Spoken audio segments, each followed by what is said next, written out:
आज उदयपुर में जो हमारे एक हिंदू भाई का किसी दो नौजवानों ने उसका कत्ल किया, मैं उसका खुला कंडेम करता हूं। किसी को कत्ल करने की इजाजत नहीं है कानून में, कोई किसी को नहीं मार सकता।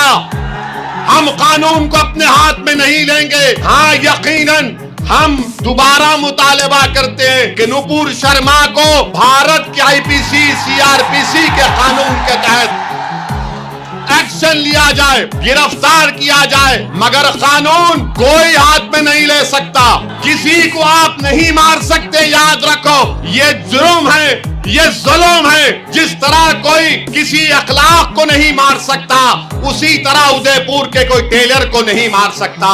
जिस तरह कोई पीलू खान को नहीं मार सकता, उसी तरह कोई उदयपुर के टेलर को नहीं मार सकता। जिस तरह कोई रकबर को नहीं मार सकता, उसी तरह उदयपुर के टेलर को कोई नहीं मार सकता।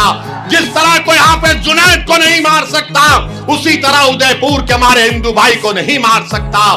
जिस तरह किसी को गोश्त के नाम पर नहीं मार सकता, उसी तरह उदयपुर के हमारे टेलर भाई को कोई नहीं मार सकता। हम मजम्मत करते हैं, हम कंडेम करते हैं। मैं भोपाल की जनता से अपील करूंगा कि अगर आप उदयपुर के कत्ल करने वालों की मजम्मत करते हैं, कंडेम करते हैं, तो मेरे साथ नारा लगाइए, इंसाफ जिंदाबाद,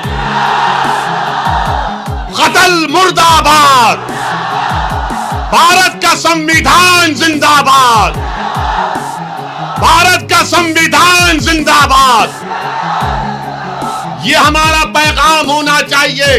मैं मीडिया के लिए नहीं कह रहा हूं, बहैसियत एक भारत के अव्वल दर्जे के शहरी के कह रहा हूं कि हम तशद्दुद को कभी नहीं मानते। वायलेंस की कोई जगह नहीं है। जिन्होंने हरकत की, वो गलत हरकत की, वो कंडेमनेबल है, हम उसकी मजम्मत करते हैं। बल्कि हम राजस्थान की सरकार से मुतालबा करते हैं कि उनके खिलाफ जो भारत का आईपीसी सीआरपीसी है, उसके खिलाफ सख्त एक्शन लिया जाए।